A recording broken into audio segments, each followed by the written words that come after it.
Hello friends, welcome to only mathematics centre. Friends, आज के इस वीडियो में हम लोग क्लास 10th के चैप्टर नंबर 9 का तीसरा नंबर सवाल को सॉल्व करेंगे। ठीक है, क्योंकि मैंने इससे पहले 1 और 2 नंबर के सवाल को बता दिया है। अगर आप लोगों ने उस वीडियो को नहीं देखा है तो उस वीडियो का लिंक डिस्क्रिप्शन में दिया हुआ है। अदरवाइज हमने इस चैप्टर की प्लेलिस्ट बना रखी है, चाहे तो आप वहाँ से भी जाके देख सकते हैं। ठीक है, तो देखिए तीसरा नंबर सवाल हम लोग के पास क्या है।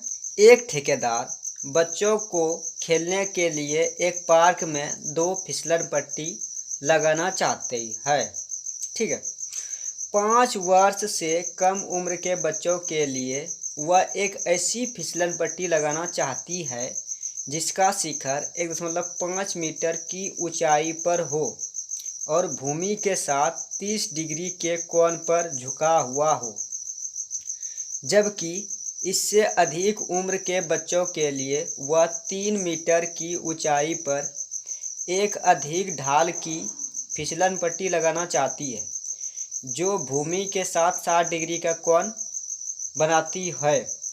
तो प्रत्येक स्थिति में फिसलन पट्टी की लंबाई क्या होनी चाहिए। ठीक है, तो देखिए इस सवाल में आप लोग को फिसलन पट्टी की लंबाई निकालनी है। ठीक है, यानी फिसलन पट्टी की लंबाई क्या होगी वही आप लोग को निकालनी है। ठीक है, तो देखिए सवाल क्या बोल रहा है कि एक ठेकेदार है, ठीक है, और बच्चों को खेलने के लिए वह 2 फिसलन पट्टी लगाना चाहती है। ठीक है, एक फिसलन पट्टी की ऊंचाई वह 1.5 मीटर देती है।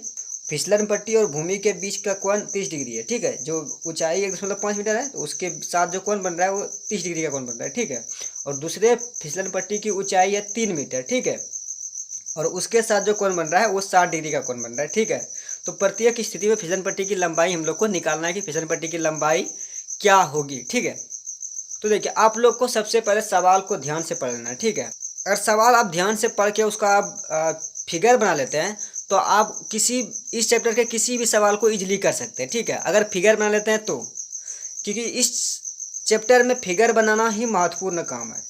अगर फिगर बना लेते हैं तो सवाल को इजीली कर सकते हैं। अगर फिगर नहीं बना पाते हैं तो आप सवाल को 1 या 2 या 3 बार पहले सवाल को पढ़िए और समझिए सवाल क्या कह रहा है। समझने के बाद आप फिगर बनाइए। अगर फिगर बना लेते हैं ना तो सवाल आप इजीली कर सकते हैं। ठीक है, इस चैप्टर में फिगर ही इंपॉर्टेंट है। अगर फिगर बना लिया तो आप सवाल इजीली कर सकते हैं। ठीक है, तो देखिए इस सवाल का फिर फिगर कैसा होगा। फिगर कुछ इस तरह का फिगर होगा। ठीक है, यानी 2 फिगर होगा, यानी दो फिसलन पट्टी बनाना चाहती है। यानी पहले फिसलन पट्टी की ऊंचाई वो 1.5 मीटर देती है और उसके साथ जो कोण बन रहा है वो 30 डिग्री का कोण बन रहा है। ठीक है, और दूसरे फिसलन पट्टी की ऊंचाई वो 3 मीटर देती है और उसका जो है उसके साथ जो कोण बन रहा है वो 60 डिग्री का कोण बन रहा है। ठीक है, तो दोनों स्थिति में फिसलन पट्टी की लंबाई ज्ञात करनी है। ठीक है, तो चलिए इस फिसलन पट्टी को यानी मान लेते हैं कि इसका कुछ नाम देते हैं ए, बी और सी।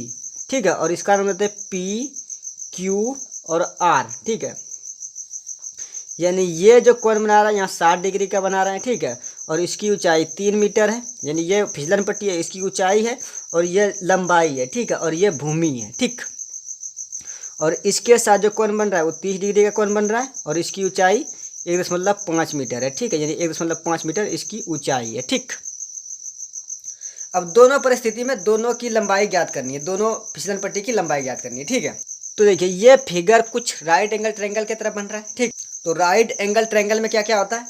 पहला तो बेस होता है, उसके बाद फिर हाइपोटेनस होता है, उसके बाद फिर परपेंडिकुलर होता है। ठीक है, तो देखिए यहाँ जो है ना दोनों फिगर में एंगल दिया हुआ है और परपेंडिकुलर दिया हुआ है। ठीक है, यानी ये एंगल के सामने वाली भुजा क्या होती है, परपेंडिकुलर होती है। ठीक है, और राइट एंगल के सामने वाली भुजा हाइपोटेनियस। ठीक है, और जिस भुजा पे 2 कोण बनता है उसे बेस कहते हैं। ठीक है, ये तो आप लोग जानते ही हैं।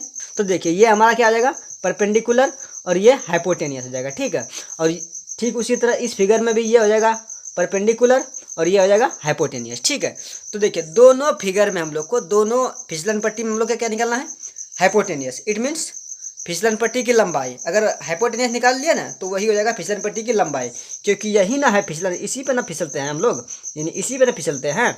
ठीक है, तो देखिए इसकी हम लोग को लंबाई निकालने की, ये कितनी लंबी होगी और ये कितनी लंबी होगी। ठीक है, तो देखिए ये हमारा क्या हो गया, परपेंडिकुलर और ये हाइपोटेनियस। तो अब आप लोग को बताना है कि हाइपोटेनियस और परपेंडिकुलर किस ट्रायगोनोमेट्री रेशियो से रिलेटेड है।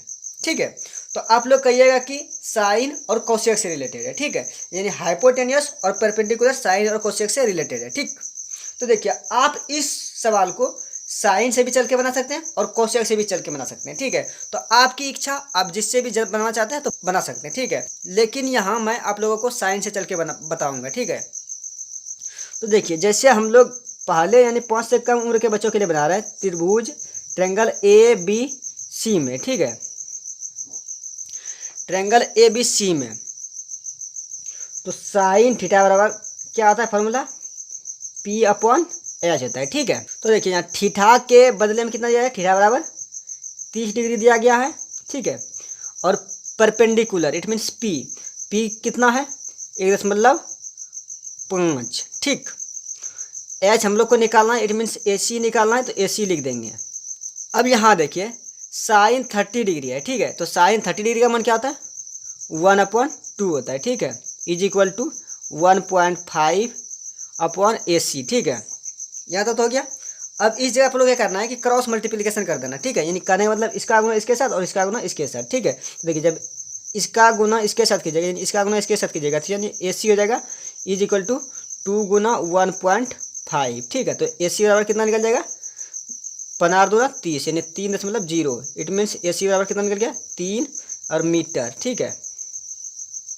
अब देखिए 3 मीटर जो निकला तो ये किसका क्या निकला, हाइपोटेनियस, और हाइपोटेनियस ही क्या है, फिसलन पट्टी की लंबाई है, ठीक है। तो ये फिसलन पट्टी की लंबाई कितना निकल गया 3 मीटर, ठीक है, यानी एक फिसलन पट्टी की लंबाई निकल गया 3 मीटर, ठीक है। और ये जो लंबाई निकला ये किसके लिए निकला, 5 से कम उम्र के बच्चों के लिए, ठीक है। अब हम लोग को निकालना है कि 5 से अधिक उम्र के बच्चों के लिए फिसलन पट्टी की लंबाई, ठीक है। तो देखिए ट्रायंगल अब किस में चलना है, PQR में, ठीक है। तो चलिए हम लोग चलते हैं ट्रायंगल PQR में, ठीक है। तो देखिए PQR में ठीक उसी तरह हम लोग को क्या निकालना है, हाइपोटेनियस निकालना है, ठीक है, क्योंकि यहाँ परपेंडिकुलर दिया हुआ है तो हाइपोटेनियस निकालना है। जब हाइपोटेनियस निकल जाएगा तो वही हमारा क्या हो जाएगा, फिसलन पट्टी की लंबाई, ठीक है। तो देखिए यहाँ हाइपोटेनियस और परपेंडिकुलर किस ट्रायग्नोमेट्री रेशियो से रिलेटेड है, तो साइन और कोसेक से। तो यहाँ हम लोग इसको क्या करेंगे, साइन से चल के बनाएंगे। अब बाद में इसको कोसेक से चाहे तो कोसेक से भी बना सकते हैं, ठीक है, लेकिन यहाँ मैं आप लोग को साइन से चल के बताऊंगा, ठीक है। तो देखिए साइन थीटा बराबर फिर फॉर्मूला क्या हो जाएगा P/H यानी परपेंडिकुलर अपॉन हाइपोटेनियस, ठीक है। तो साइन का साइन और थीटा के बदले में कितना दिया गया 60 degree is equal to P के बदले में क्या दिया हुआ है 3 और हाइपोटेनियस नहीं कुछ तो PR यहाँ हाइपोटेनियस है तो PR लिख दीजिए यहाँ, ठीक है, यानी PR हाइपोटेनियस का ये या फिर फिसलन पट्टी की लंबाई। PR जब निकलेगा तो हाइपोटेनियस इट मीन्स फिसलन पट्टी की लंबाई निकल जाएगी, ठीक है। तो यहाँ देखिए साइन 30 डिग्री का मान क्या होता है √3/2 इज इक्वल टू 3/PR हो जाएगा, ठीक है। तब इसको इस जगह क्या करेंगे क्रॉस मल्टीप्लिकेशन। तो देखिए जब क्रॉस मल्टीप्लिकेशन कीजिएगा क्या जाएगा √3PR इज इक्वल टू 6 हो जाएगा, ठीक है।